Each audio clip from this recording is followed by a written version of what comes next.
Supreme കോടതിക്കെതിരെ ഗുരുതര പരാമർശം നടത്തിയ ആർഎസ്എസ് നേതാവ് ജെ നന്ദകുമാറിനെതിരെ നടപടിയെടുക്കണമെന്ന് John Brittas M P.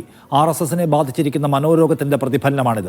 Colonel Sophia ഖുറേഷിക്കെതിരെ അധിക്ഷേപ പരാമർശം നടത്തിയ മധ്യപ്രദേശ് മന്ത്രി വിജയ് ഷായെ പുറത്താക്കണമെന്നും ജോൺ ബ്രിട്ടാസ് ആവശ്യപ്പെട്ടു. മധ്യപ്രദേശിലെ ബി.ജെ.പി. മന്ത്രി വിജയ് ഷായുടെ പ്രതികരണം അത്യന്തം വിഷലിപ്തമാണ്.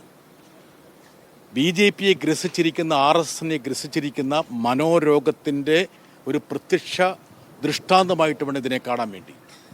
തിരക്ക് പിടിച്ച് അദ്ദേഹത്തെക്കുറിച്ച് ഒരു ഖേദപ്രകടനം നടത്തിച്ചു എന്നല്ലാതെ ഇതിൽ ആത്മാർത്ഥതയുണ്ടെങ്കിൽ വിജയ് ഷായെ മന്ത്രിസ്ഥാനത്ത് നിന്ന് പുറത്താക്കുകയാണ് ചെയ്യേണ്ടത്.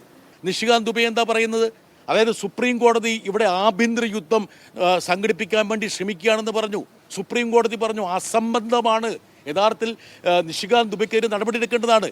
ഒരു പ്രതികരണം, ഒരു കേസ് നിഷികാന്ത് ദുബെക്കെതിരെ വന്നോ? കഴിഞ്ഞ ദിവസം ആർഎസ്എസിന്റെ ഏറ്റവും പ്രധാനപ്പെട്ട നേതാവ് നന്ദകുമാർ സുപ്രീം കോടതിക്കെതിരെ പ്രസ്താവന ഇറക്കി. അതായത് കാശ്മീർ പ്രശ്നത്തിന്റെ കാരണക്കാരൻ സുപ്രീം കോടതിയാണെന്ന് പോലും പറഞ്ഞു വെച്ചു.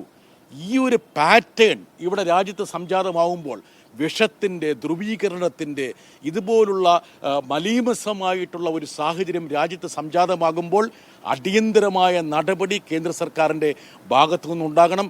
അതല്ലെങ്കിൽ ഈ ഒരു വിഷലിപ്തമായ പ്രചരണം തങ്ങളുടെ അറിവോടുകൂടിയാണ് ഇവിടെ സംഘടിപ്പിക്കപ്പെടുന്നത് എന്നുള്ളത് ജനങ്ങൾക്ക് ബോധ്യമാകും.